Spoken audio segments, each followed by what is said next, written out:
These are the guys that run the show. This is Kyle, our editor-in-chief. How's it going? This is creative director Ethan Nicole. Okay. So, I mean, well,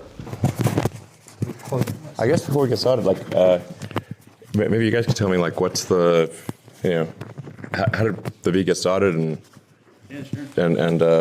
yeah, what's your deal, and why are you in California? We're getting interviewed. That's way easier, actually. I'm much better at being interviewed, so no problem.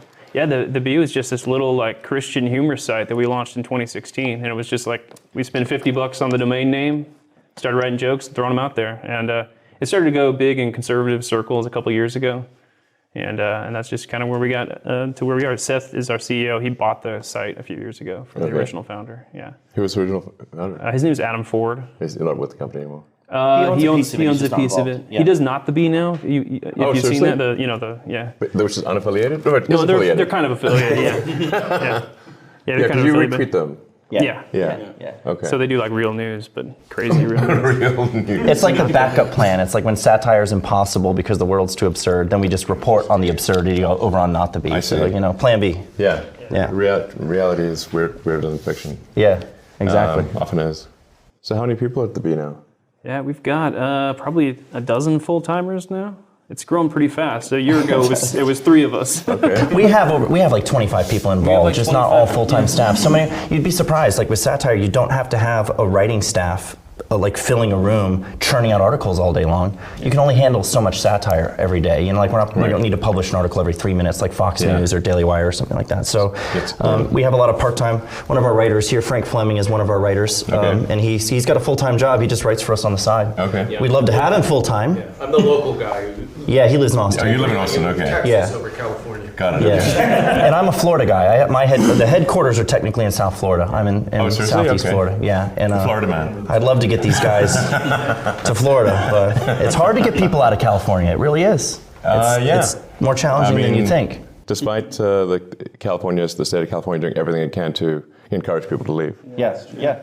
I think you had one article about how Gavin Newsom is a U-Haul Salesman of the Year. Yeah. Actually true. Actually true. So you don't miss it then? No, I mean, there's certainly many aspects of California that I do like. Most of my friends are still in California. Some of my best friends are California. So yeah, I do miss many aspects of California, especially my friends. And it's beautiful and lots of cool things, but increasingly difficult to get things done. And California used to be the land of opportunity, and now it's becoming more so the land of sort of over-regulation, over-litigation, over-taxation. Poop on the sidewalk. And scorn. It's not like thanks for the taxes. It's like thanks for the taxes and hacksaw. Kick you in the teeth.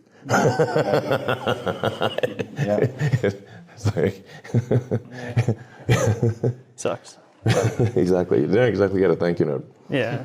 So the B. Okay, let me flip the question though. So that's kind of the story of the B. The B started out as this little blog. It took off. It's kind of blown up into something like now we have a following, including you. Like how do we get on your radar? People sharing our articles, and you just saw them coming across your feed.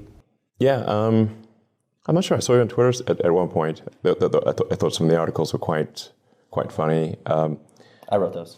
Okay. Yeah, I mean, I used to be a much bigger fan of the Onion, but then the Onion just seems to have gotten really politically correct. It's sort of gone a bit, but in the SNL direction, somewhat leftist. It's basically it will not really make fun of anything on the left, but it used to be much more even-handed in the Onion, and then they just got the woke mind virus. Yeah. So to the point where the Onion it used to be very funny, and then it was not that funny. SNL, I used to be a huge fan of SNL, but I still think they have some occasional good stuff, but it's just become, I think you've written some articles about this. SNL had many, if not most of the SNL episodes are kind of a moral lecture on why we're bad human beings, right. Instead of comedy. Yeah. So, and again, won't make fun of anything on the left, really. Like, they'll beat up on Ted Cruz 17,000 times. Right. You're like, okay, we get it. And often because he's made fun of someone on the left, he'll make fun of someone on the left, and then they jump on him for that. It's like a defensive thing. Yeah. Yeah, exactly. So it's just there are just a lot of no-fly zones with a lot of comedy, and then you realize that's like, wait a second, is the comedy getting at an essential truth, or trying to, or is there a propaganda element, or is it trying to push you in a particular direction, or getting to an essential truth that is humorous? Mm-hmm. And when it stops trying to get to an essential truth that is humorous, then it's just not that funny. Right. Now, see, that's exactly the criticism we get from the left. The criticism from the left is that that's what we're doing with our humor, is that we're trying to push a narrative, neglecting the truth. Well, it's literally what the New York Times says, was that we are far-right misinformation disguised as satire. Right. So there's it's almost where you're standing. Jealousy to it. Yeah, it's almost based on where you're standing, that how you see it. It's based on where you're standing. Yeah. I mean, I'd say the B is moderately right. It's not, but it's not, certainly not far right. My impression is not that. I would say that the B is not probably. It wouldn't be accurate to say the B is fully centrist. But it is certainly not far right. If 1 is fully left and 10 is fully right, the B seems to be at 6.5 towards the right. That-ish. So Bernie Sanders, Elizabeth Warren, Babylon Bee, Hitler, somewhere on that scale. Yeah, it's not, but but I mean, the B is I think less right than say the Onion is left, for example. So the Onion I think would be more left than the B is right, rightist or whatever. Yeah, rightist. I don't know. We'll have to put that on our Wikipedia page. Just a leftist, rightist propaganda. You talked about the woke mind virus, and I was wondering if you could decipher this tweet of yours for me, because I'm not a programmer. You wrote trace route woke _mind _virus. What does that mean? Okay, so trace route is a networking command to. So if you want to figure out a path to a particular server or domain, you'd say trace route, or in Windows trace RT. That would show you the path to a particular source server, either an IP address or domain name, and it would show you basically all the hops that it goes through, and the latency between each hop. And so I know some of those words. Yeah. So trace route would be like, where did it come from? Yeah. Where did the virus come from? What is its origin? So did this work? Did this command work? Or did you can read the comments. Read the comments and see. All right. It is a prevalent mind virus, and arguably one of the biggest threats to modern civilization. Also, not having enough kids, right? Yeah, I think most people, if you just simply look at the birth rate statistics, you can tell what the future is going to be like because you can see how many children were born last year. And then you could say, like, is the birth rate trending down or up? And it's been trending down basically almost everywhere. So if you look at the birth rate last year, you know how many adults there will be in 20 years because that's how many babies were born. The trend is, like you don't have to be some master statistician or something like that. You can just look at kids born last year trending to well below replacement rate, and a lot of countries have been well below replacement rate for a long time. Well, the concern is that if you have kids, then they'll contribute to climate change, and then they'll kill the Earth, right? That's the leftist concern, is that we're overpopulating the Earth and that we're going to kill it.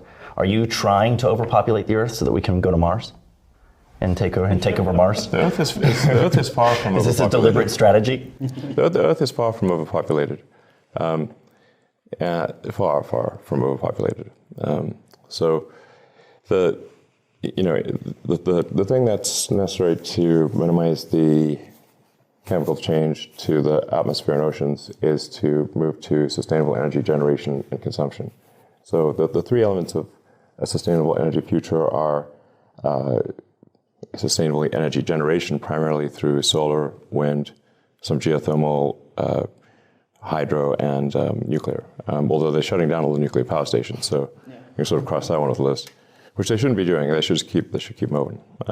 They're really, unless a nuclear power plant is in a region of major natural disasters, like instability or something. Yeah. Yeah, you don't want to be like subject to massive natural disasters, because obviously that could be a problem. But if you're like say Germany or France or whatever, they don't have those, so the nuclear power is very safe. But anyway, the long-term, the heavy lifting on energy generation will be solar, followed by wind, and you really don't need a very large land area to generate enough power to power, for example, the United States.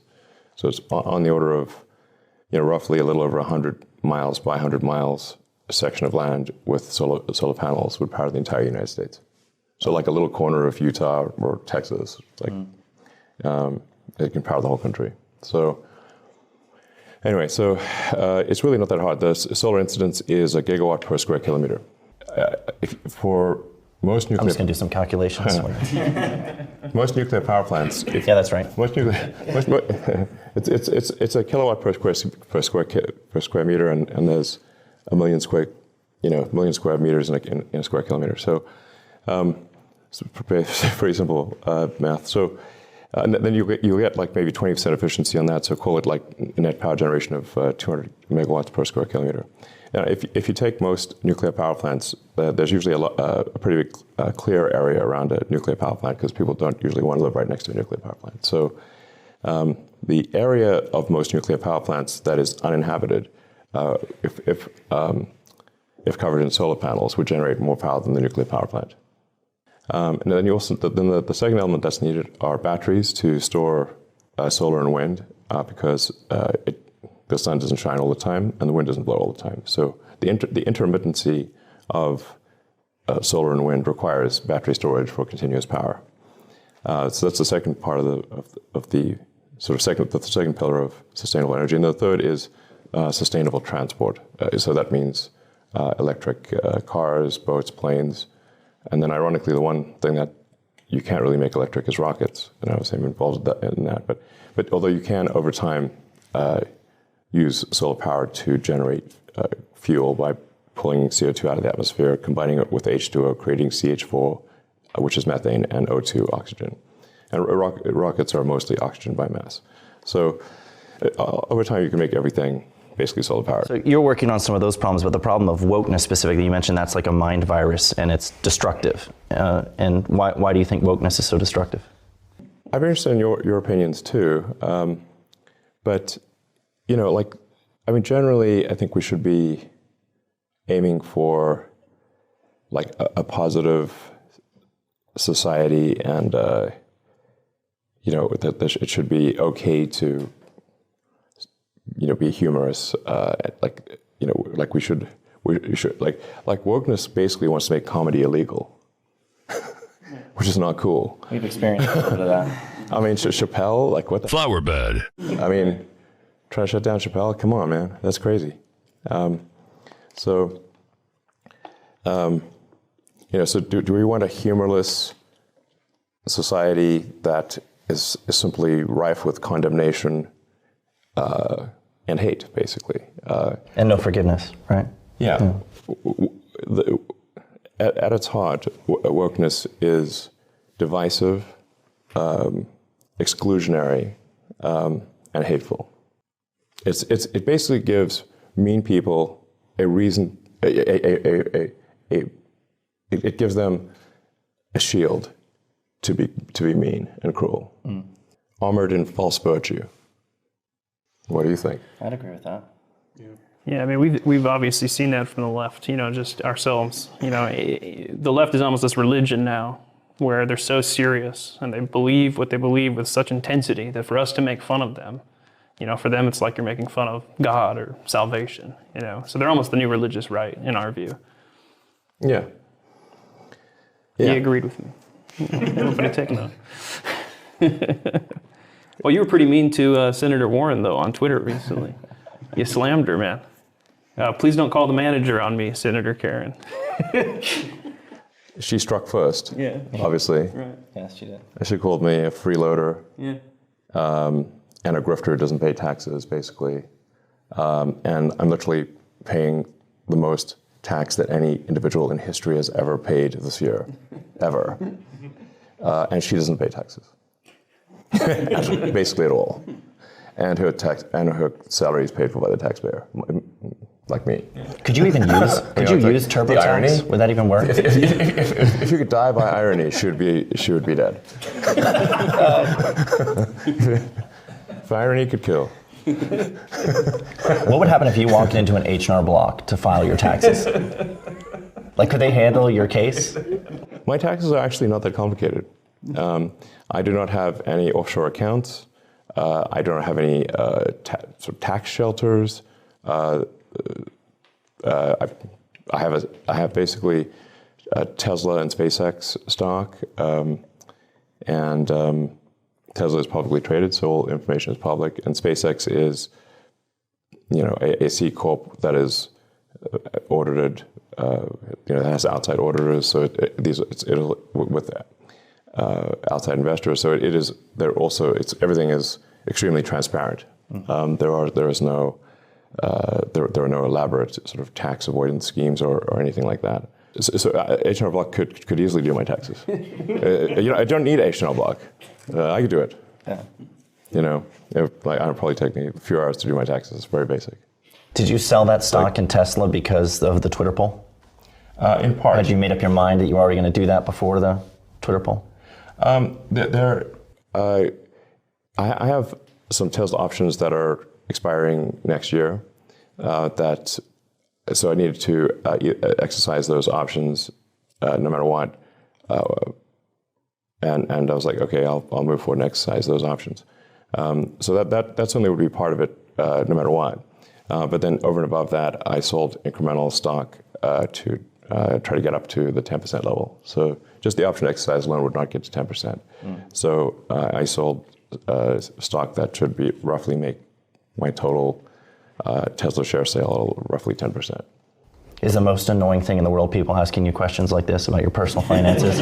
Hey, no one ever asks me what stock I'm selling or why I made so much money last year. I mean, I'm the third richest man on my street, which is pretty good. Pretty good. I mean, I'm not sure it's all that productive or interesting. Essentially all of my net worth is just in SpaceX and Tesla stock. These two companies that I helped create and have run for now almost 20 years, have done a lot of useful things. SpaceX launches more payload to orbit than the rest of the world combined, and has a global internet system called Starlink, and is the primary provider, the only U.S. provider of astronaut transport to the space station. We publish 6 to 8 satire articles a day. Yeah. Some of them are funny. So that's, pretty good. So SpaceX, it transports U.S. And as well as non-U.S. Astronauts to the space station. That was previously the U.S. was dependent on Russia, who was doing a good job, but charging kind of crazy money per seat. So with SpaceX, the cost per astronaut dropped dramatically, and the money was went to jobs in the U.S. So that's why people think SpaceX is valuable. Tesla. The annoyance though of people holding it against you that you've had success, holding it against you that you have wealth, viewing billionaires as evil and. You're not doing enough to give back. You have the Elizabeth Warren thing that you haven't paid your fair share. I mean, that's got to be kind of aggravating. Yeah, I think it's just important to understand what is this wealth? It's not like I've got some massive cash balance. My cash balances are very, very low, and at least until I sold stock, which is really the first time I've actually sold stock in any meaningful way. Was this quarter. I simply had loans against my stock. So if Tesla and SpaceX went bankrupt, I would go bankrupt too immediately. So it's not realized, is what you're saying. Yeah, it's not. No, it's just like people. It's like I built these two companies and it was extremely difficult to build them. Like massively painful and difficult. Rewarding too, but massively painful and difficult. And I didn't sell the stock in the companies. My sort of impression was that you shouldn't take money off the table, or you shouldn't take stock off the table and de-risk things. That a captain should go down, with their ship. So it's like, okay, I don't want to take money off the table, and then if the companies fail, then I'll be sort of enriched while investors suffer, and that does not seem right. So anyway, that's the reason I didn't sell. Is I could easily have diversified and protected myself financially if SpaceX or Tesla went bankrupt, but I did not. And SpaceX and Tesla came very close to bankruptcy many times. Even when bankruptcy was literally weeks away, I did not sell stock. And then the companies became valuable. Tesla's value and SpaceX's value is not up to me. It's up to investors. And they decided Tesla was worth $1 trillion in the public market. And I own 20% of the company. So you're not apologizing right now. You're not going to look into the camera and say, "I'm so sorry." Look in the camera right now.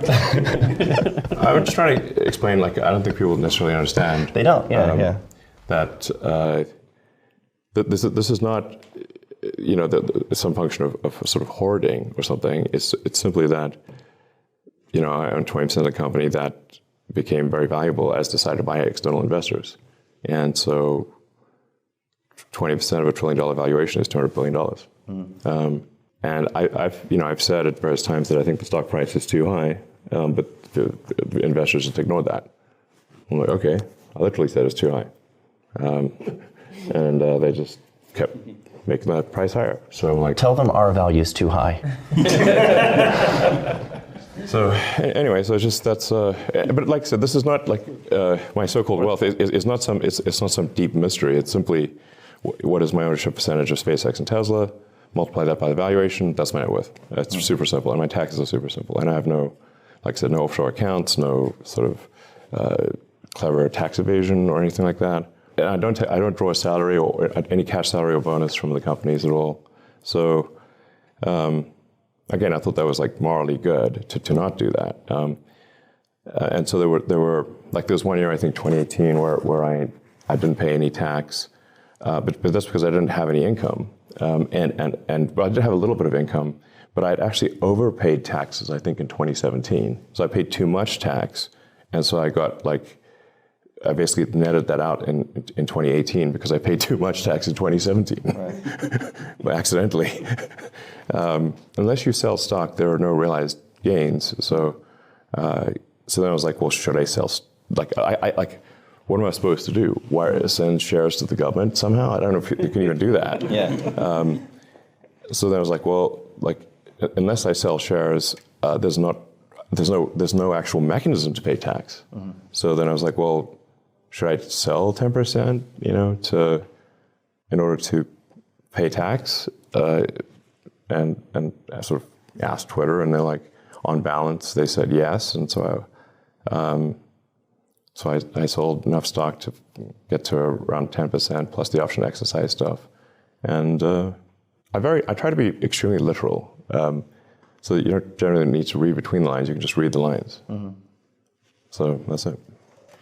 As the fattest guy here, I want to know when are you going to make the candy company? You said on Twitter that you're making a candy company.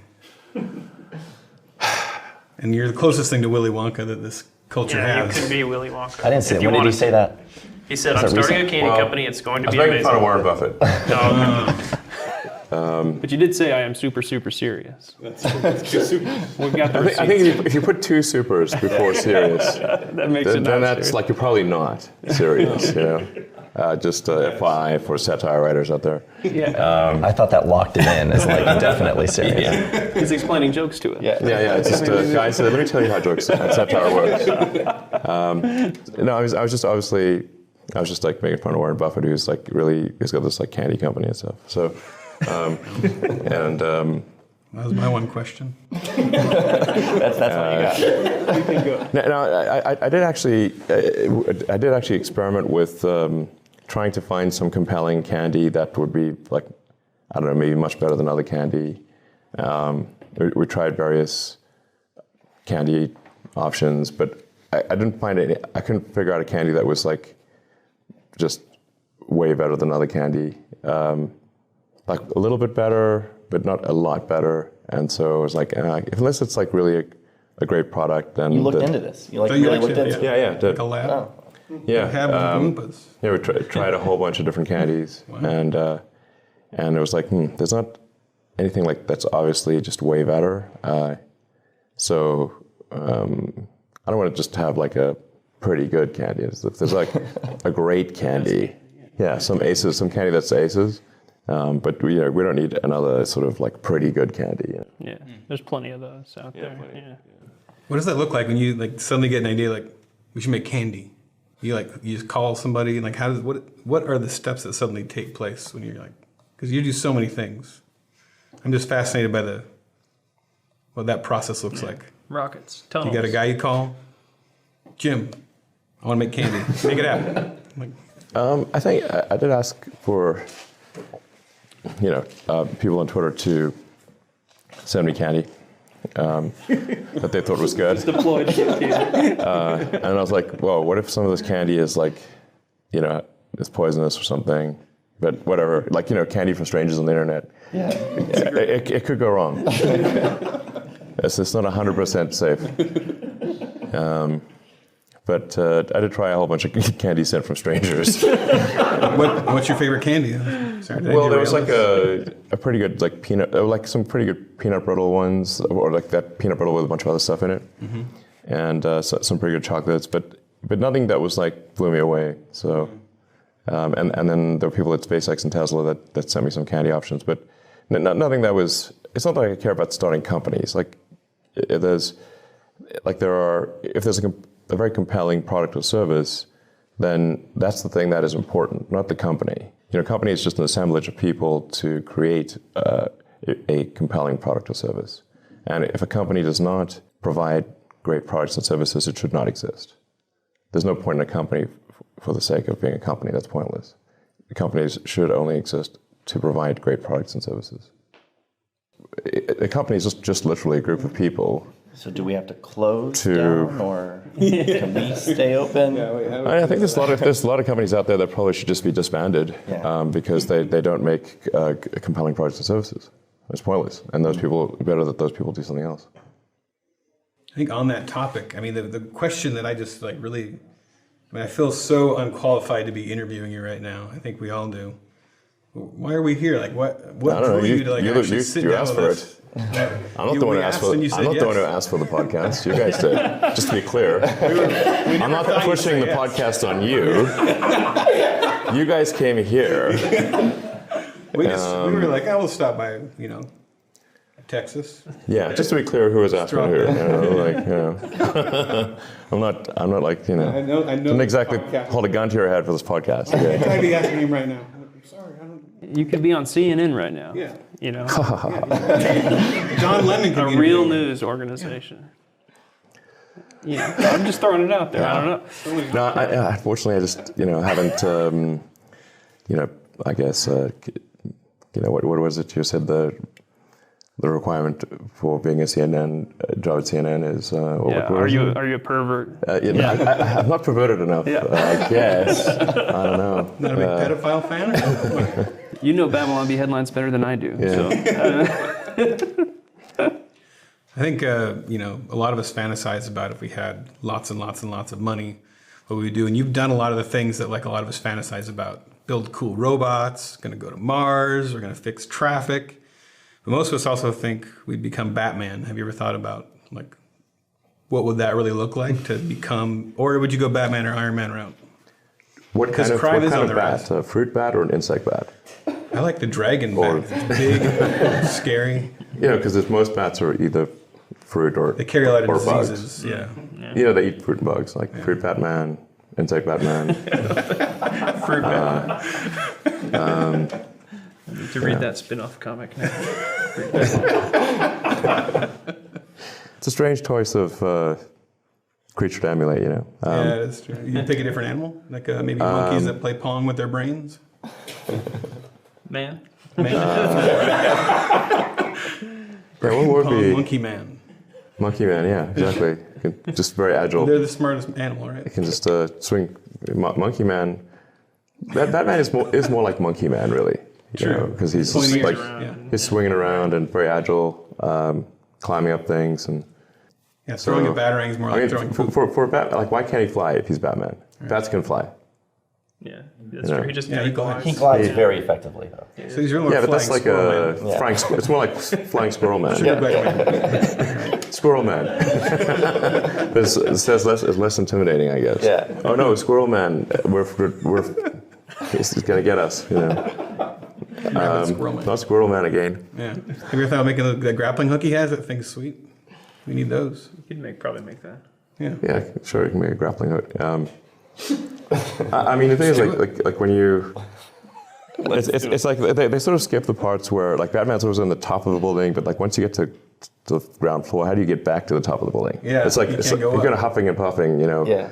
Climb, you know. Yeah, you never see him. I mean, how do you get to the top of a skyscraper, even if you've got a grappling hook? I mean, grappling how big hook. is your grappling hook? Like 50 stories? Like, how big is that cable? You know, it's not really feasible.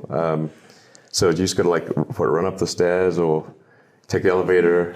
So it's like, how do you get back up to the top of the skyscraper in Gotham City? It's always like top of some tall building. So Iron Man then. He'd be Iron Man. Iron Man? Yeah, Iron Man. Well, doesn't because have you're that good at problem. calculating the cost of things and stuff like that. So, like, would it be cheaper to become Batman or Iron Man, or just pay every criminal that you encounter a salary to just stop being a criminal? I think they're I trying think I'd that. like to be so- Irony Man. Irony Man. I just defeat villains using the power of irony. It's like, oh, too much irony. I can't stand it. Please, no, stop the irony. I can't handle it anymore. I give up. Too much irony. That would be awesome. That'd be totally awesome. That would be awesome. Yeah, that would be. Don't make me use irony again. Cheaper, too. What are your thoughts on the metaverse, which like takes technology to the next level and puts us in like a virtual world? Like, do you see that as being dangerous, hopeful for humanity? Like, what's your view on that? Maybe we're in the metaverse right now. It's just metaverse is all the way down. I don't know if I necessarily buy into this metaverse stuff. Although people talk to me a lot about it. It's Web3, you know. Like, sure, you can put a TV on your nose. Yeah. I'm not sure that makes you in the metaverse, you know. It's like weird, like, you know, when I grew up, it was like, don't sit too close to TV, it's gonna ruin your eyesight. Right. And now I got like TV is like literally right here. I'm like, what? Is that good for you? I mean, have you tried these games, you know? The VR Oculus stuff. Yeah, they're okay, you know, but like it gives you motion sickness if you try to walk around. Like you can do a video game on your sort of computer, console, or whatever, and you can be in a first-person game and move rapidly and not get motion sickness. But if you try to do that with VR goggles, you get motion sickness. It's like weird. So then you have to like teleport around with. It's okay. So it doesn't feel like that's the answer necessarily. You can team up and Neuralink into the brain so that you don't have to have the glasses. There you go. Yeah, a Neuralink, long-term, a sophisticated Neuralink could put you fully in a virtual reality thing. So I guess what I'm getting at is, yeah, exactly what could go wrong. Like the negative implications, the kind of dystopian implications that some are drawing out. Like I think Jack Dorsey was really critical of the whole metaverse idea. You see problems with people I don't know. living in a virtual world and leaving the physical world for that. And I don't see someone strapping a friggin' screen to their face all day and not wanting to ever leave. It seems no way. Yeah. I mean, does it feel like that to you? It doesn't seem like that to me. Yeah. It's like it gets uncomfortable to have this thing strapped to your head the whole time. it definitely needs to be lighter. Yeah, I mean, if it was like super light, it'd still be like, I don't know. It's not like you want to be there all day. So, you know, I think we're far from disappearing into the metaverse. this sounds just kind of buzzwordy, and I don't know if like hey, is this have I just gotten too old, and like, am I like one of those people who was like dismissing the internet, whatever, 95 as being like some fad or something that's never going to amount to anything? Although I didn't. I was like saying like 95 was literally the internet is going to transform humanity, and it's going to be like, prior information basically just went by osmosis. Like unless a person called another person or carried a letter physically to another person, like how did you get information around? The vast majority of information was literally person to person. Then you had like the fax machine and stuff, but it's just like, the way the metaverse is being sold right now is so underwhelming. It's like you're going to be it's like Zoom meetings, but there's an avatar for the person next to you, and you maybe get to design your avatar. Like I said, I don't want to be like, some old codger sort of dismissing the internet in 95 is not amounting to anything. So there's some danger with that. That's the case, but I currently am unable to see a compelling metaverse situation, or Web3 sounds like more marketing than reality. I don't get it, and maybe I will, but I don't get it yet. Let me put it that way. It's definitely not monkeys playing Pong. Let's just put it that way. Yeah. I just like to advertise for White Claw. Yeah. White Claw, real men drink White Claw. Can we get our guys on the phone with White Claw? Sponsor after the fact. If you want us to leave that in, then you will pay us. Well, this is the first White Claw, the first White Claw ever drunk on the Babylon Bee podcast. So that's great. You hit a point in your life where you made plenty of money and you could do whatever. What drives you to just keep? Yeah, it could be slipping Mai Tais on a tropical island, a robot servant like, or something. Windsurfing with naked models. Yeah. Some people do that. So like, what drives you to? I mean, obviously you work and work. Wait a second. Why am I not? What? Why? I just realized. Question everything. I've been wrong all this time. Why am I working 90 hours a week? This is crazy. Because I'm always fascinated by the idea of like, I've made it. People always want to be able to say, I've made it. I've arrived. Yeah. And like, how do you hit those little islands in your life, and you actually have to break yourself of that mindset. And what are ways that you break yourself of that mindset and keep on going? I didn't put all this effort into building SpaceX and Tesla because I thought they were easy ways to make money. I mean, anyone who starts a car company thinking it's an easy way to make money is a fool. There are only two car companies that have not gone bankrupt in the history of the United States, and that's Ford and Tesla. And Tesla came within inches of going bankrupt multiple times, as did SpaceX. So, right, and like who starts a rocket company think it's going to be successful? I started, both those companies I thought had less than a 10% chance of success. And I thought it was overwhelmingly likely that I would lose the money that I made from PayPal. I came to North America when I was 17, just by myself. And I had like a few $1,000s in traveler's checks, back when traveler's checks were a thing, in Canadian dollars. I landed in Montreal. I have some family in Canada, and my mom's uncle lived in Montreal. But like we didn't even know his phone number, so I landed in Montreal, and my mom says, "Oh, I just got a letter back from my uncle. He's in Minnesota or something." So I'm like, "Oh, okay. I don't know what to do now." So I just stayed in a youth hostel and like bought a bus ticket across Canada, and I worked in various like odd jobs and stuff. I worked on my mom's cousin's farm, wheat farm in Saskatchewan for 6 weeks. That's where I had my 18th birthday, actually. Worked in the lumber mill, chainsawed logs, and did various odd jobs. And then went to college in Canada for a couple of years. I paid my own way through college, by the way. So, but in Canada, it's like easier because the college is more subsidized, and I was a Canadian citizen through my mom. So, and I got some scholarships and loans and stuff, and then I applied to the University of Pennsylvania, and didn't think I'd be able to go because tuition is really high, but they gave me a scholarship and loans and stuff, so I was able to go there. I graduated with about $100,000 in student debt, and I was going to do grad studies at Stanford, and decided to put that on hold to try starting an internet company. I tried to get a job at Netscape, but they didn't.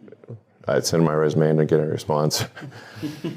So I was like, okay, I guess I can't get a job there are only a few internet companies and that can get a job at any of them. So I was like, I guess I want to do something on the internet. I got to start my own company. But I ended up writing the first maps and directions on the internet. I wrote it personally. Maps, directions, yellow pages, white pages, on a puny computer, like with hardly any. So you had to be like, the code had to be super tight.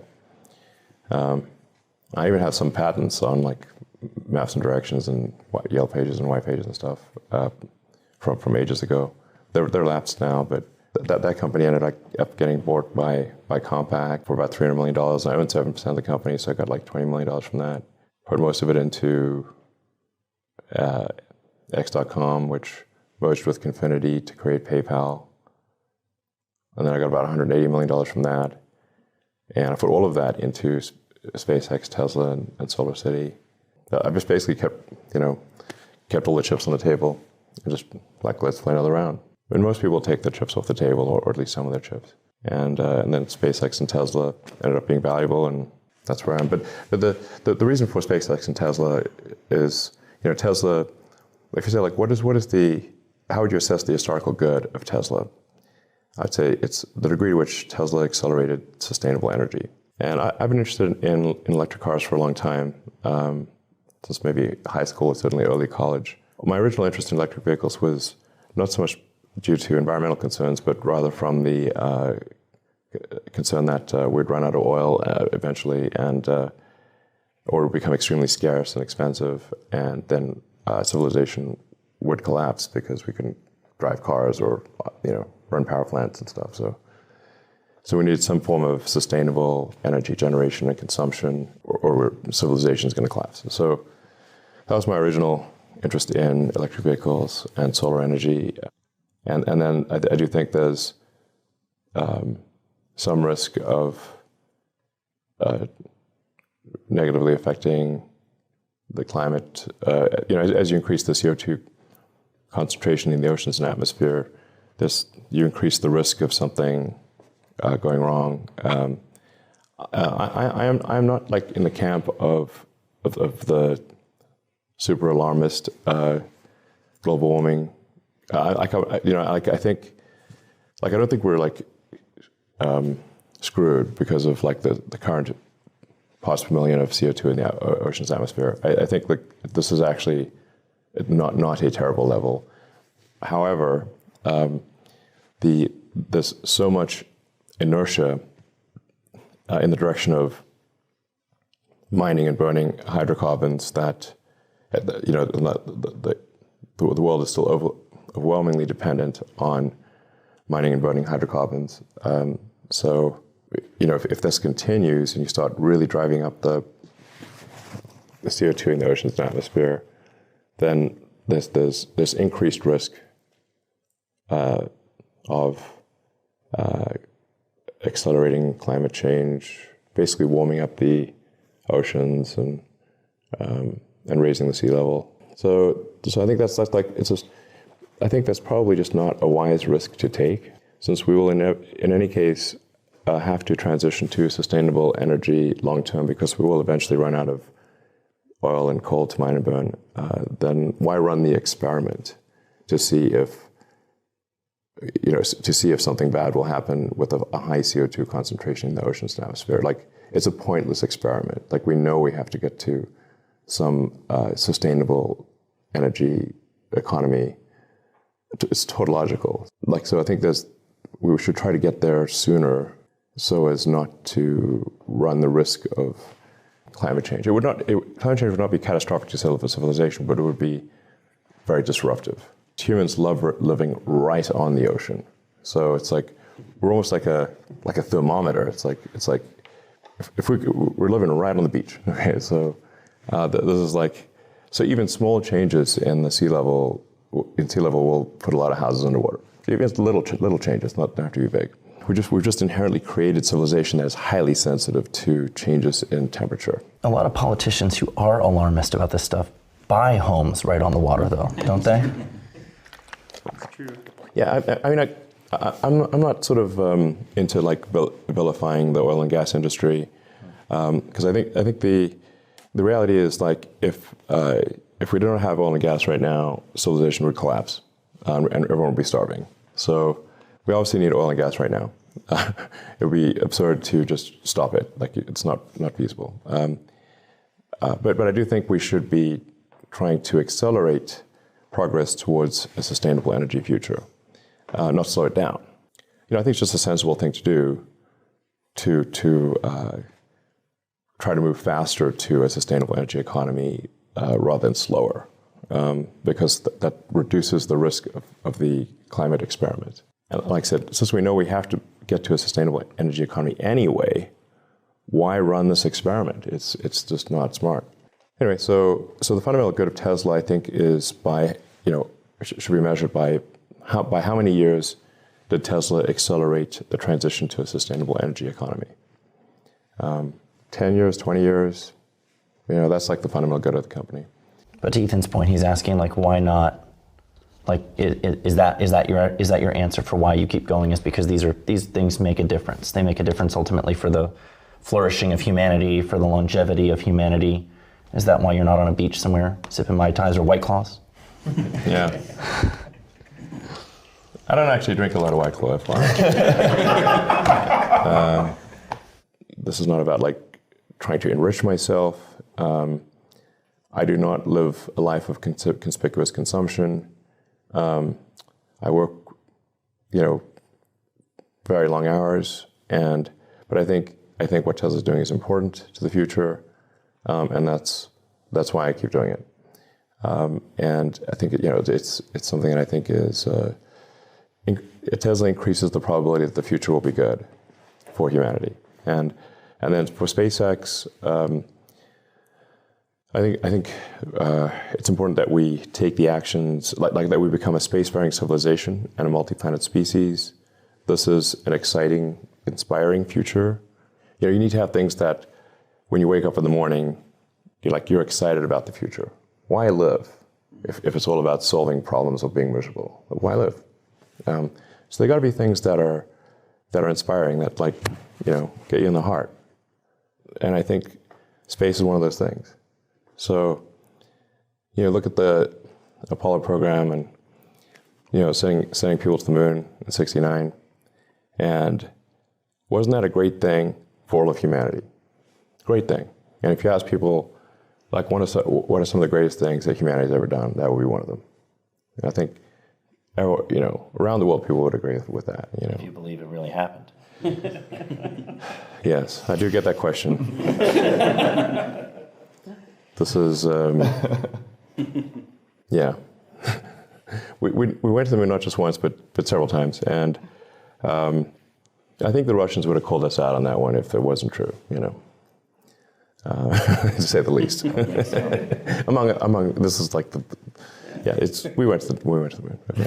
The Russians didn't like us at the time. Yeah, the Russians. Soviet was not a huge fan of America. They wouldn't have congratulated. Like they were looking at us through telescopes and like, is this real or what? They would have called bubblegum if it wasn't. That's for sure. It was a huge, victory, ideological victory for the United States and Western civilization. So, but anyway, the point is like we want to have an exciting, inspiring future, and one where we are a spacefaring civilization and a multi-planet species. I think it is a much more exciting and inspiring future than one where we are forever confined to Earth and never go back to the moon. And the moon was our high water mark, and that's all we ever did. That's depressing. And there's also, from a long-term basis, if we're a multi-planet species, it's like life insurance for life itself, not just for humans, but for all the creatures on Earth, because we bring them with us, and they can't build spaceships, so we're in effect the steward of life, and we can make Mars like another planet with life on it. It is. It's probably a dangerous analogy to use, but it's a bit like Noah's Ark, but we'd bring more than two of every creature, because it's a little incestuous, frankly. I mean, just do how does this work? second generation. And did he hate the dinosaurs? Like, what's a... why was it like F you to the dinosaurs? Gotta get answers. What? It's like pro-incest, bad on dinosaurs. I don't get it anyway. And it would have to be a very big vote. So, but there's, you know, it's a metaphor, perhaps, I don't know. So anyway, there's some risk, especially over a long period of time, that something calamitous would happen to Earth, and if we're just on one planet, that would be the end of life itself. And certainly the sun is slowly expanding, so the Earth's roughly 4.5 billion years old. Some people might disagree with that, but it appears to be that way.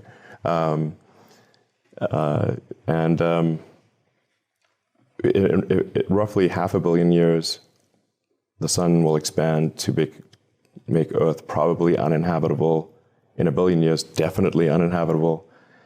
So basically, if intelligent life had taken 10% longer to evolve on Earth, then we would never have evolved at all, because it would be destroyed, because the oceans would boil and we wouldn't be able to exist.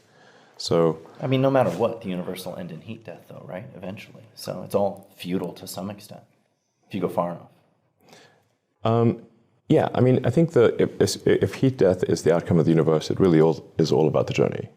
Like, you know, they said, like, well, you know, the journey is half the fun is the journey or whatever. Well, if heat death is the end of the universe, the journey is all the fun.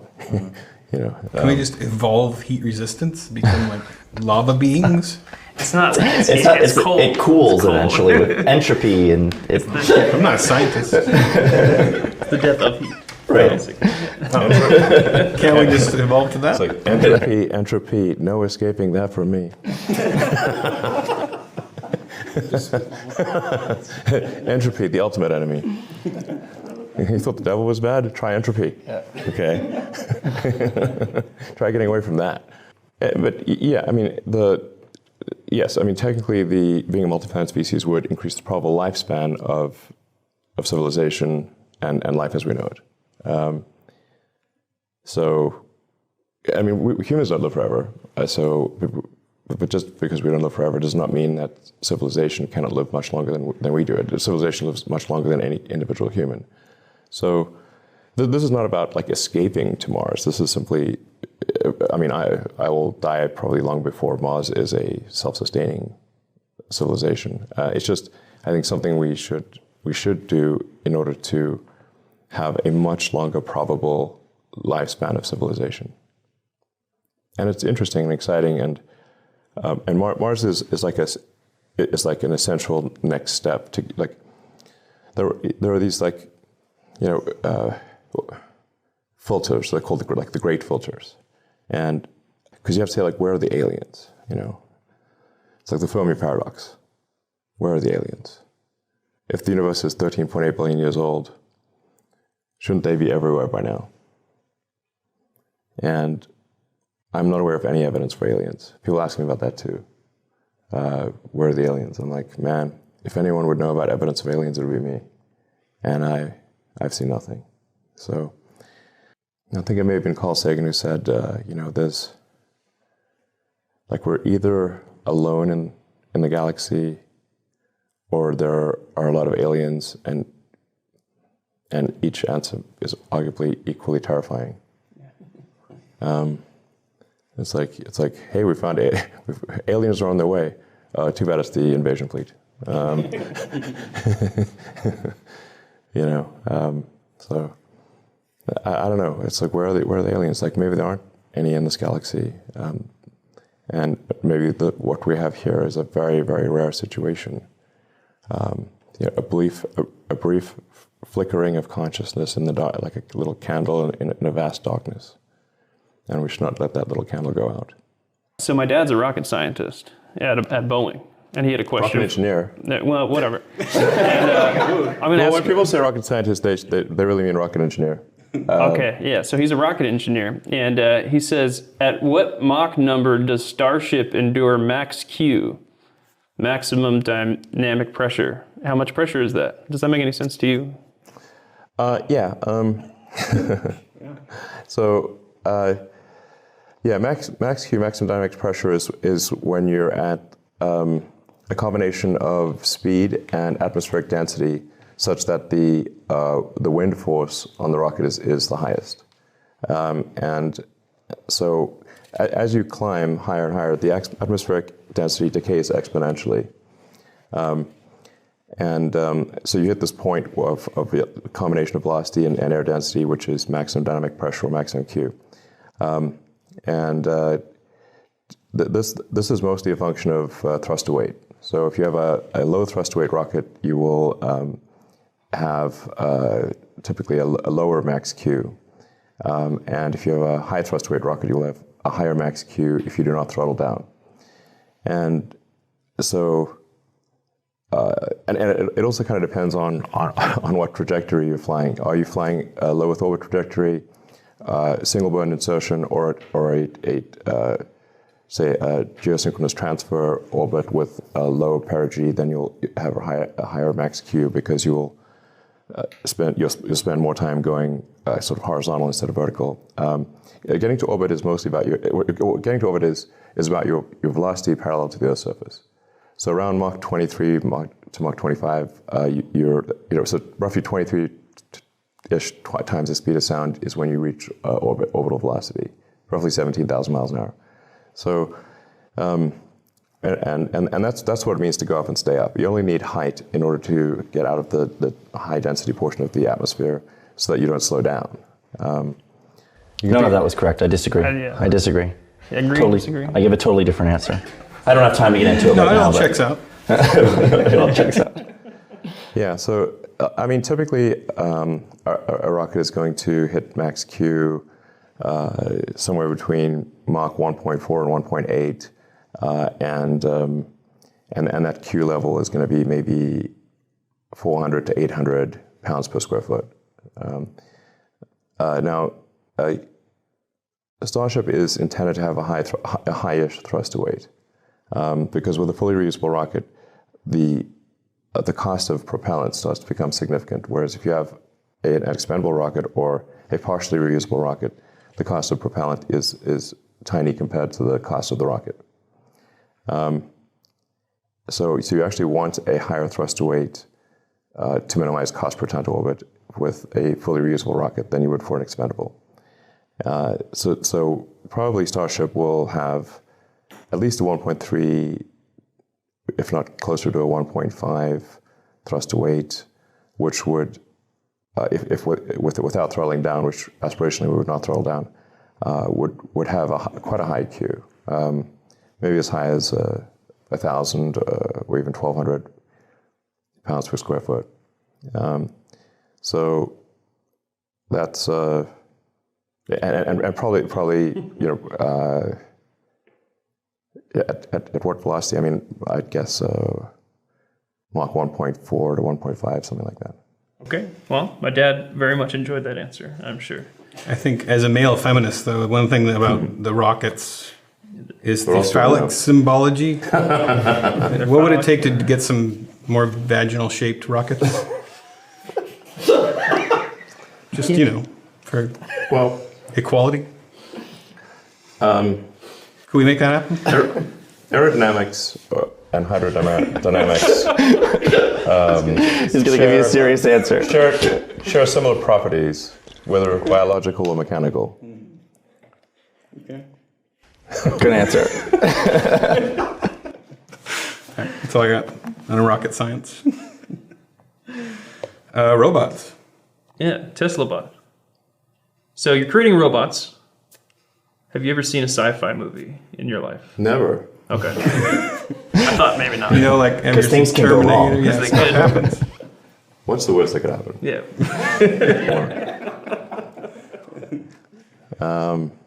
The robots are not the scary part. The scary part is AGI, or artificial general intelligence, digital superintelligence that far exceeds human intelligence.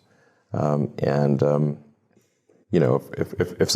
there's a digital superintelligence that is just vastly smarter than the smartest human, we could lose control of it, and then it could do something bad potentially. These things are just probabilities; they're not certainties. So it's not the like I said, it's not the robots; it's the digital superintelligence to be concerned about. I think this is definitely one of the issues that we need to be concerned about as an existential risk. I think we should have a regulatory agency that oversees advanced AI. Because, generally, like, I do think there are important roles for the government, and one of those roles is in regulation of industry to make sure that that the companies are not making shortcuts that endanger the public.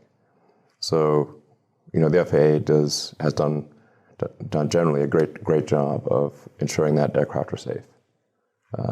It's literally safer to fly on an American airline or any sort of airline overseen by the FAA than it is to live in your house. Just to give people a sense of, well, you're more likely to die. Your probable lifespan is less if you live your entire life in your house or than if you live on a plane. Because in your house, you can get murdered by a spouse, get bitten by a louse.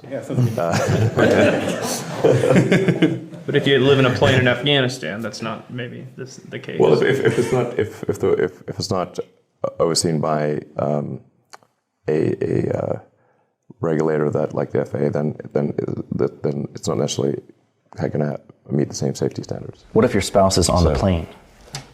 Well, I think the planes have, they have means of stuffing. Like it's hard to bring a gun on a plane. Yeah. And even a knife or even a bottle of lotion at this point, So your spouse couldn't bring any of those things on the plane. They'd have to just punch you with or stab you with a spork or something, plastic spork. It's like hard to kill someone with a spork.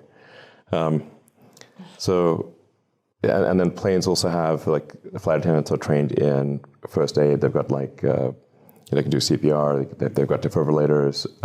If somebody's having medical issues, they'll immediately land the plane and an ambulance will meet you at the airport. So, and you're not going to, drown in the bathtub or get electrocuted by a toaster or, have your house burned down or because of the toaster. By the way, toasters cause a lot of houses to burn down. So one of the main causes of house burning down are like toasters and dryers. There's also a decent chance there's a doctor on the plane at any given time, right? That happens all the time. Like a doctor is like treating somebody on a plane in your house, Yeah, so planes are very safe. I mean, generally speaking, the FDA does a good job of overseeing food and drugs. This might be a bit of a conservative bias on, where at times there's an asymmetry with the FDA where something that could help a lot of people is not approved because it might hurt a small number of people. So there's a sort of like a bit of an asymmetry.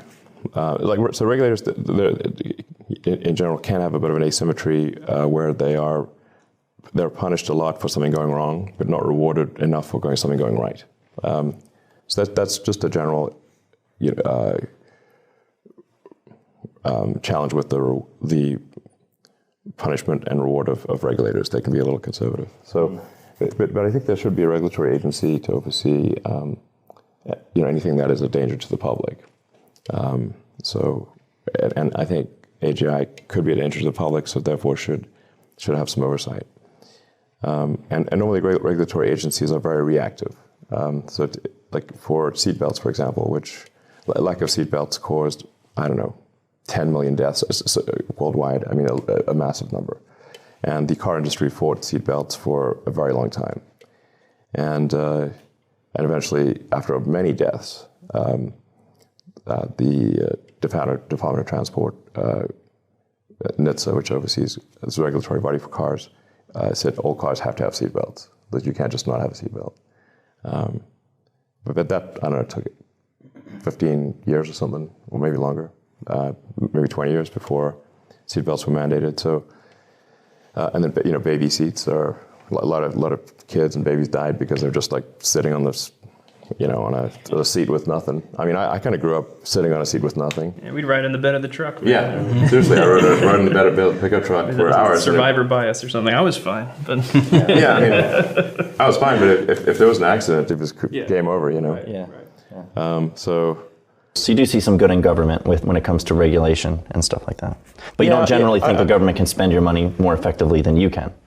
Yeah, I mean, I would say like generally, I'm like, I think pretty moderate. I'm not like an extreme libertarian. I think there are roles for the government that make sense. Like, I don't think we necessarily want like a private army or private police force or private. Yeah, I think there's certain things that are probably the right role for the government. But anything done by the government is going to be inefficient because the government is a monopoly. Like, people that don't like corporations should not somehow think that the government is much better because the government is a corporation in the limit. It is the ultimate corporation with a monopoly on violence. So like, I think the right role for the government is like to be acting in a regulatory capacity, we should aspire to have the government be a limited actor in the economy.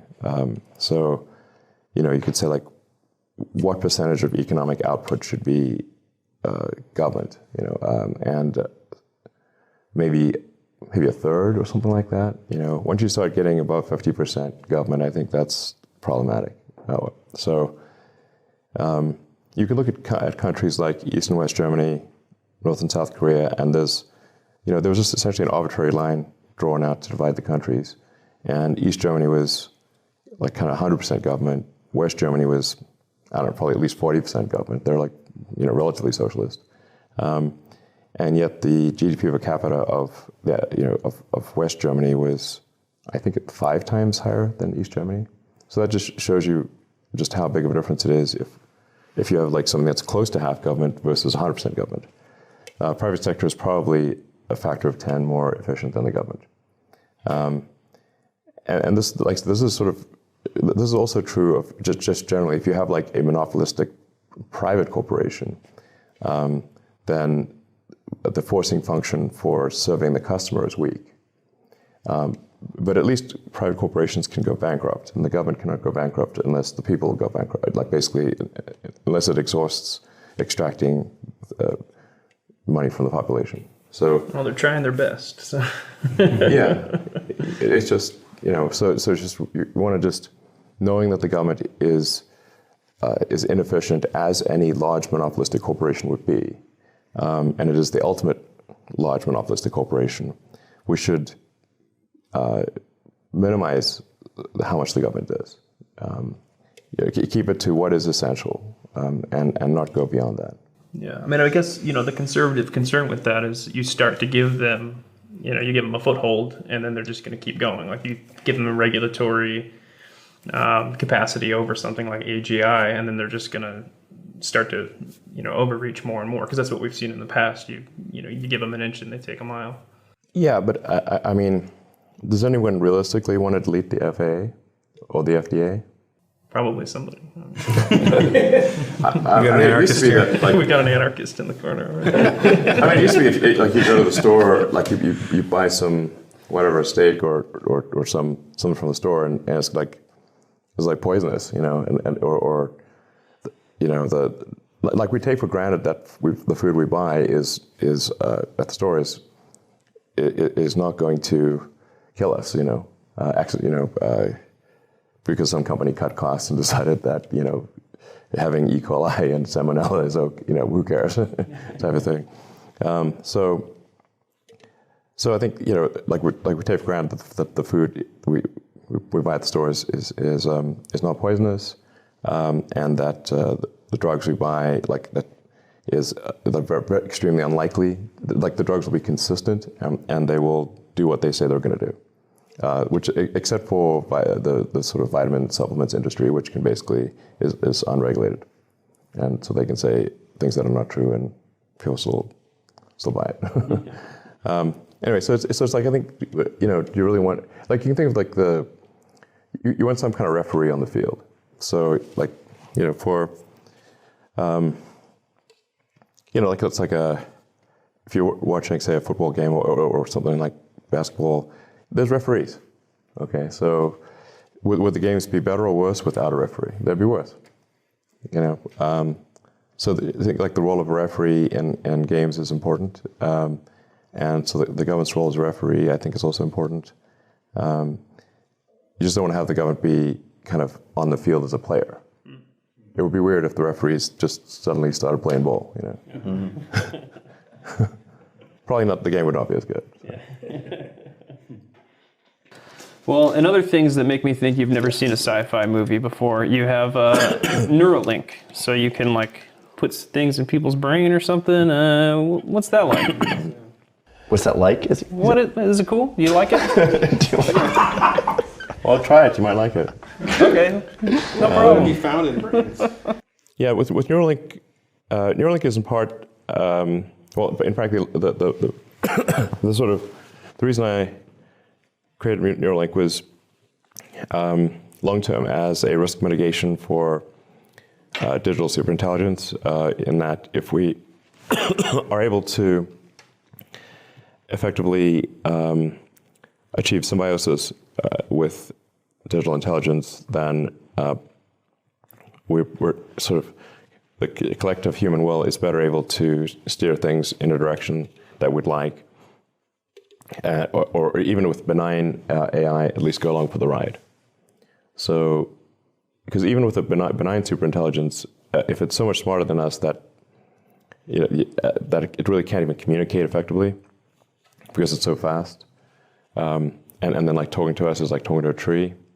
Because if you do a stop motion on like a tree is communicating with its environment just very slowly. That's how I feel right now. It's looking for water. The tree, we're just looking for water. The branches are looking for sun, and the tree has movement. It's just very slow, and so and we're already at this point partially a cyborg. We're de facto sort of a cyborg in that our phones and computers and applications are a digital extension of ourselves. At this point, like if somebody leaves their phone behind, it's like missing limb syndrome. The phone is almost like a part of you. But the issue with that symbiosis is that the data rate is extremely slow. So like how fast can you communicate with your phone using 2 thumbs? 10 bits per second. It's very low, the data rate. And if computers can, and which they can, communicate at a billion bits per second or more, and we're communicating with them at 10 bits per second, then that's just an extremely slow communication link, and it inhibits symbiosis with our sort of tertiary digital layer. Like so, we've got sort of basically like a primal layer, which is like our limbic system. Basically, it's our instincts and a lot of our emotions, and it's kind of like the reptile brain situation. And then you've got the cortex, which is like the thinking part of the brain, planning and whatnot. So that's like the second layer, and then our phones and computers are our tertiary layer. But there's just a bandwidth limitation. We're very slow to communicate. So, but with a neural link, you can increase the communication bandwidth by many orders of magnitude, maybe by 1,000 or more. So you're talking about output from the brain to other devices? Yeah. Primarily? Yeah. Not input to the brain? It would be both ways. Our input is much less constrained than our output because of vision. So, I don't know, like rough approximation is like our input because of vision is like maybe a million times, roughly. Some people are online not going to argue with this, but it's the input is many orders of magnitude higher than output because of vision. A picture says 1,000 words, and a video says 100,000 words. It'd be like there's just this is why like a meme can communicate so much more than a few words. Now this is obviously very esoteric, and like I'm not sure this will resonate with a lot of people, like, oh, we need to increase the bandwidth between our cortex and our digital tertiary layer by many orders of magnitude in order to not lose symbiosis with digital intelligence. So this is quite esoteric, but that's the long-term existential risk mitigation of Neuralink, which we may or may not achieve. I'm not saying we will achieve this, but it's at least an attempt to solve that. Then along the way, Neuralink can solve a lot of brain issues. Like if you got so if you got like a severed spine or something. So like the first application we're looking to solve is implanting Neuralink in someone who is a quadriplegic or tetraplegic.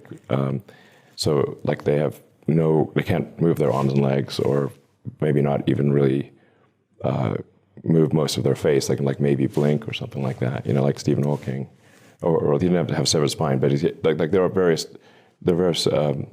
mechanical and other mechanical breakages or diseases that break the link between your brain and body. And Neuralink can solve that. It can certainly, we're confident Neuralink can enable someone who is a tetraplegic to operate a phone or a computer faster than someone who has working hands. We've shown this, for example, with the monkey being able to play video games. So you can play a bunch of games, not just Pong. But Pong is currently its favorite game. I didn't even know monkeys could play Pong But in the first place. Yeah, monkeys can play Pong with their hand. No problem. They ain't good? Yeah, they're amazing. good. Monkeys have good reflexes. And then that's how it's off. The monkey, we train the monkey to play Pong Donkey with a Kong? joystick. yeah. And then we look at the signals that the monkey's brain is sending, and then we read those signals, and then we transfer the signals directly to the game, and then we take the joystick away, and the monkey's just playing basically telepathic mind Pong. Wow. That's wild. Yeah. So, and we recently got what we think is a world record in bits per second from any neural device. Like we're starting to approach 10 bits per second, which is not actually not that big, but it's more than anyone else has achieved in a useful way. 10, like close to 10 useful bits per second is where we are, and we'll increase that dramatically over time. So anyway, we obviously want to make sure the device is extremely safe and extremely well tested. Our standards go far beyond what is required from a regulatory standpoint, but we're hoping to do our first Neuralink into a human next year, and like I said, enable someone who has almost no movement capability to operate a phone as fast or we think faster over time than someone who has working hands. So I think that would be quite a significant thing and would help a lot of people. And there are many such applications. And I'm increasingly confident that we can implant a second Neuralink device. So one that accesses the motor cortex and the somatosensory cortex, and then a second one that is past where the injury is. So if you've got a severed, but basically where are the neurons still functional, and implant a second Neuralink device and have the two devices talk to each other and just transfer the signals across where it broke. Yeah, because it's like a broken circuit. Right. So you've got a broken circuit. You basically just do a signal transfer between the two, and you don't necessarily even need to know what all those signals are. You just need to transfer the signals. So just like if you have like an Ethernet cable, you don't need to know what's on the Ethernet cable for the cable to work, or a wireless from one wireless to Ethernet Wi-Fi box to another wireless Ethernet Wi-Fi box. You don't need to know what the contents of the signal are in order to transfer the signal. So I'm confident that such a thing is possible. I'm not saying we will do it. I don't want to set unreasonable expectations, but I would say I'm certain that it is possible, and we will try to make it happen, which would then enable people to walk again and use their hands, and I think long-term probably restore full body functionality to somebody who has none. Did you know that we created an Elon Musk subscription tier at one point on the B? Did you ever see that? No. You didn't know that we did that? We were, because you would pay a lot of money or something? Yeah, you had interacted with us a couple of times, and so we were like wooing you as a subscriber, come subscribe, but we created our own tier for you. What was the fee on the tier? I don't remember what it was. I think it was the highest our payment. It was like $9,999 a month or something. But people were signing up for it. People were actually signing up for it, though. Every time I would check, I'd be like, is it him? Is it him? It was random people who picked it thinking it was a joke, and it was actually charging their credit cards. We had we had all these angry people who were like, my wife is going to kill me if you don't refund this charge. So we had to take the Elon Musk tier down. So we took it down, I guess, before you could find it. But it was there. We had it there for you. So. Well, thanks. I guess that's a compliment, I think.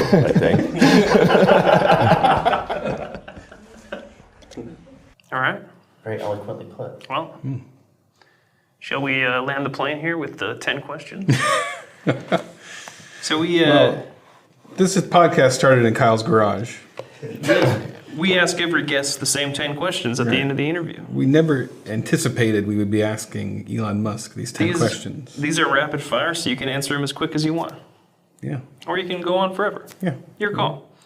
Have you ever met Christian rap artist Carmen? I mean,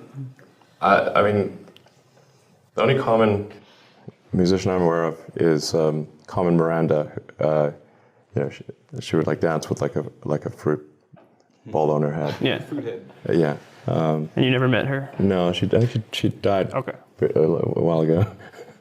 All right. Cool. Look him up. Are you more of a Calvinist or an Arminian? Or an Armenian? Yeah. It's like predestination or free will. Like not Or from you could Armenia. say No, not determinism Armenian. versus I'm free like that's an interesting. will. Yeah. Dichotomy. I'm like, Yeah, what's are your those the only personality? two choices? You're from the assumption Armenia is that or you're Yeah. a Calvinist? The only people that know what an Arminian is are Calvinists. Right. So free will or predestination is the or did I say that right? No, determinism versus free will. Free will. It's kind of the more secular version of that. I guess my mind would say determinism, and my heart says free will. All right. Yeah, I mean, when I grew up, I was, funnily enough, I went to Anglican Sunday school, Church of England, basically, but I was also sent to Hebrew preschool. Although I'm not Jewish, but nonetheless, I was singing Hava Nagila one day and Jesus Our Lord the next, and it's fine if you're a kid, and Santa Claus and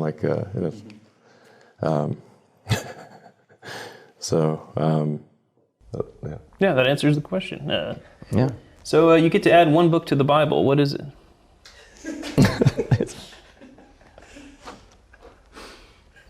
You guys have never updated these questions to apply more broadly Yeah. Nope. at any point. They're unchangeable.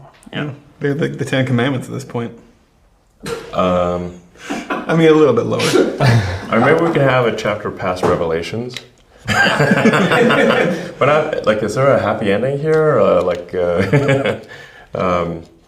The Revelations Part 2, the happy ending? Well, if there's a really good book you think everyone should read because it would be in the back of the Bible. Everyone should read this book. Yeah.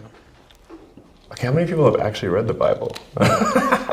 Fewer than probably say they have, but Oh yeah, I mean, do you have That guy favorite raises book? I mean, at one point, I when I was a kid, I had this existential crisis, and I was trying to figure out what's the meaning of life, and I was like, oh, it all means nothing. It's all, and I read a whole bunch of religious books, including the Bible, and I'm like, there's a bunch of things in there they didn't teach you in Sunday school. Sodom and Gomorrah, dark. Yikes. Yeah, God sure changes his mind from the Old Testament to the New Testament. I'm like, whoa, that's pretty vengeful in the Old Testament. What was the question? You get to pick a book to add to the Bible. A book, The Hitchhiker's Guide to the Galaxy. Okay. Yeah, good It's a pick. great book. Yeah, That's a great great book. pick. Cigars or pipes? You know, I'm not sure I've ever really smoked a pipe. My grandfather did. It kind of looks cool, but I have smoked cigars.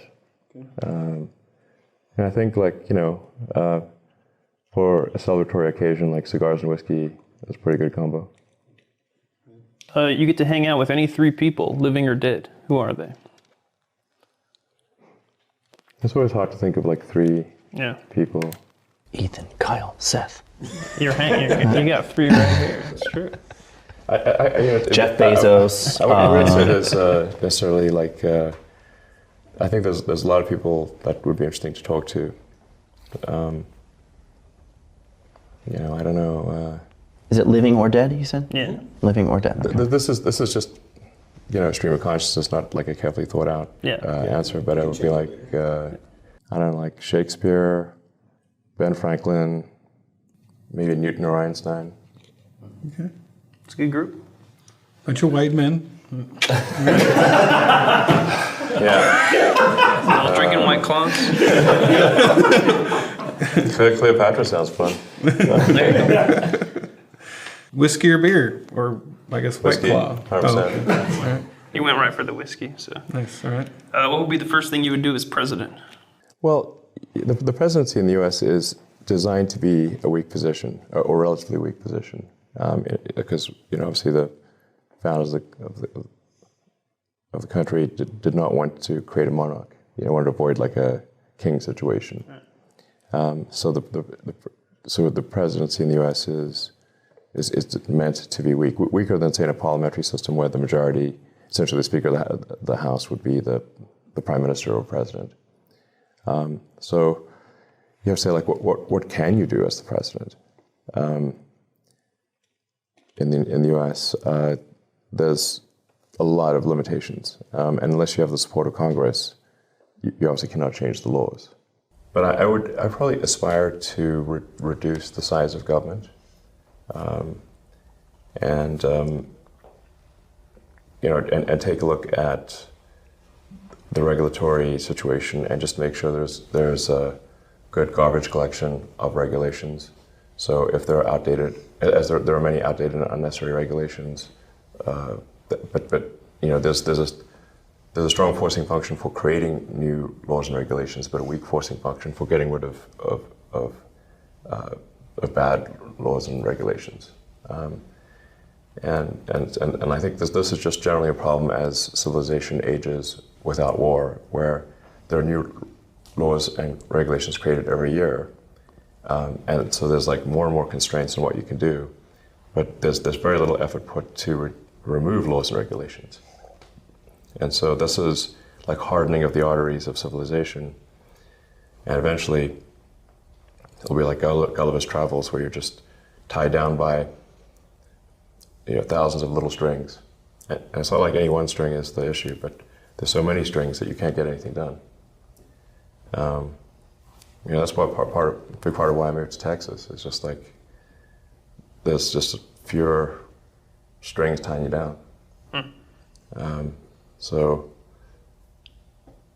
yeah, I think like the value of someone just being a very competent executive officer is undervalued in a president. Just like, how good are you at running things and getting things done? Mm-hmm. Because if you're the president, you're kind of like the CEO of the country. And so are you good at doing things? Are you effective and productive? You recently said a CEO is a meaningless title. What does that mean? I'm just curious how that, like, what? Well, the CEO is not like a legal title. Okay. I was just saying that there are all these titles and corporations that are kind of made up, and you can see what is actually required for a corporation when you fill out the form to create one. And so you need a president, a secretary, and a treasurer. Same thing as like if you're forming a chess club or a glee club or something like that. Same thing. And actually, technically, all three can be the same person. So that's what's legally required. If you don't have those three things, you cannot function as a corporation. Everything else, like a general counsel, CFO, CEO, these are all made up. Like they have no meaningful legal bearing. Sounds cool. So you only need those the president, secretary, and treasurer. So there's all these like CXO titles, which just are somewhat like resume inflators. I was just making the point that like people think CEO is a real title, but it's not. It's not a legally meaningful title. You need someone who is defined as the president. But that's it. So, but now you have like chief marketing officer, chief information officer, chief everything officer. You know. I sort of think like we should have like a You derailed it. a chief sorcery officer. You know, so this is a SVP of sorcery. Great title. Yeah. All right, question number 8. The Master General. Oh yeah. Have you ever punched anyone, or have you ever been punched? You got any cool punching stories? If you don't have an answer for that, we have a follow-up. It's even worse. I don't know about cool punching stories, but where I grew up was extremely violent. I never started a fight, except with my brother, actually. One exception. I did beat my brother up, which I don't know. That's how it goes. We all did. But South Africa, when I was growing up, was just an inherently very violent place. I got punched in the face many times. I almost got beaten to death once. So, many times. And I think if you have not been punched in the face with a fist, you have no idea what it's like. Shocking sensation. Shocking sensation. Have you been punched, Ethan? Yeah, but just by like high school kids. Yeah. Not recently. Still, it's just like your face never touches anything, and then suddenly. Yeah, get punched in the nose. Wow. Yeah. Like you can't even see straight. So, yeah. It's funny that people think words they're so sensitive to words. It's like, man, if you've ever been punched in the face, words don't mean nothing. All right, question number 9. You get to go to one concert, any band in history. Who do you go see? Any band in history? I don't know. Take your pick. Maybe the Rolling Stones are there, when peak Rolling Stones seems like. And heyday, yeah. Yeah. Good pick.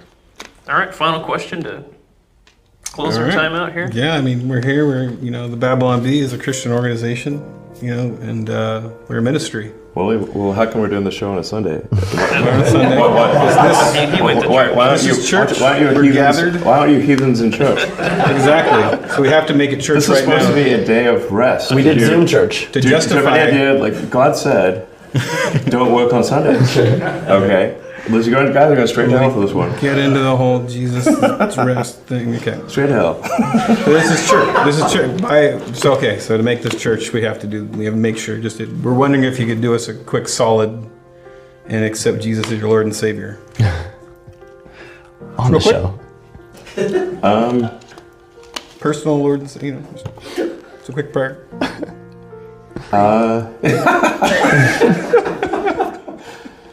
I mean, let's just say, I agree with the principles that Jesus advocated, and that there's great wisdom in the teachings of Jesus, and I agree with those teachings. And things like turn the other cheek are very important, because as opposed to an eye for an eye. An eye for an eye leaves everyone blind. So forgiveness, is important, and treating people as you would wish to be treated. Love thy neighbor as thyself. Very important. So it's like a 60, 70% As- yes. As Einstein would say, I believe in the God of Spinoza.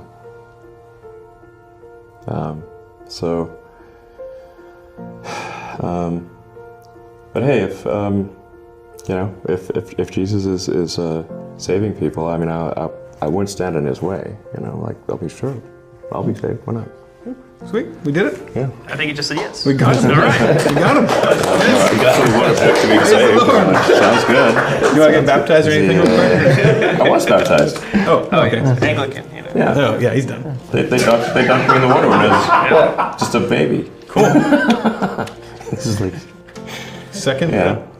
I even had like, whatever blood and body of Christ, which was kind of weird, if you're a little kid, like you get to give you some weird tasting, biscuit and wine. Yeah. And I'm like, what the hell is this? And I'm like, isn't this kind of Just cut it off when he said yes. I'm like, is this some like Fading out. weird metaphor for cannibalism or something? I don't get it. Like what? What the hell? I remember thinking that was just crazy when I was a kid. And I'm like, whoa, I mean, even as a metaphor, it's kind of odd, Yeah, it so it is. It's like, and should it be giving alcohol to minors? I was like, We do grape juice. We're Baptists. okay. Yes. I think it's unusual to even be thinking about that as a kid. Like as Yeah. a kid, you just go through the motions, and then it's Right. later on that you think, wait a minute, Yeah, what does this is this weird. actually represent? What am I doing? No, when I was a kid, I was like, is this actually blood and body? What? Yeah. I don't know if I want to eat somebody. And then it's like, what? This is. I mean, I never did it anyway. I'm like, this seems like okay, man. I don't know if this is just pretty odd. I remember thinking that even at age 5. So I was like, and I was definitely like, at Sunday school there, like when they were telling me all the stories, and I was like asking questions, and like. And they really were upset that I was asking questions. And I was like, how Jesus like fed the crowd with like 5 loaves of bread and 3 fish. And I'm like, how big was the crowd? And like, where did the fish and bread come from? Did like from his cloak or something? Like, because I was like reading books and I was like, is this like, did it materialize? Is it kind of like, I don't know. Where did it come from? Like how did it? Would you like take a bite of the bread and would just the bread would just come back to being a full bread? Yeah, you look away and it's The kind of pops mechanics back of it out. were, Rubbermaid. they left out the details. Where did the universe come from? Yeah. Well, yeah. I'm not saying I know all the answers here. I'm just, it's just and like Jesus was obviously very pro alcohol, because one of his miracles was turning water into wine. Yeah. And then there was like they were having a party. They ran out of wine. Okay. And they're like, let's keep this bender going. Good stuff. Who can solve this problem? We're out of White Claws. The friggin' store's closed. And Jesus is like, I gotcha. Okay. Water, now wine. And they're like, party on. So, Accurate. pro recreation. partying with alcohol is literally one of the miracles. Bible story time with Like, Elon Musk. you are the it's like you're the savior. You kept the party going with lots of wine. That's great. Yeah. Well, thank you. We right. appreciate you Yeah, coming here and thank you talking so with us much. very much. Hey, you're welcome. Yeah, it's a pleasure to meet you in person, and we'll continue to throw out the satire that we hope you'll respond to, and keep that going a little bit. Oh, we didn't ask Onion or the Bee, but I guess that was kind of answered earlier, Yeah, you mentioned wasn't it it? earlier. Yeah. Yes, we already covered that. Yeah, I mean, I think the Onion has done some extremely funny stuff over time. It just seems to have been, in recent years, somewhat infected by the woke mind virus. So that just makes everything less funny. Yeah. That's true. Woke mind virus is a world without humor. Yeah. I'm hoping Neuralink can solve that woke mind virus. Get rid of it. someday. Yeah. Yeah. Get Thank out you of very there. much. Thank you. Appreciate it. Thank you. This was All right. awesome. Thanks so much. Thanks. Thanks so much. All right.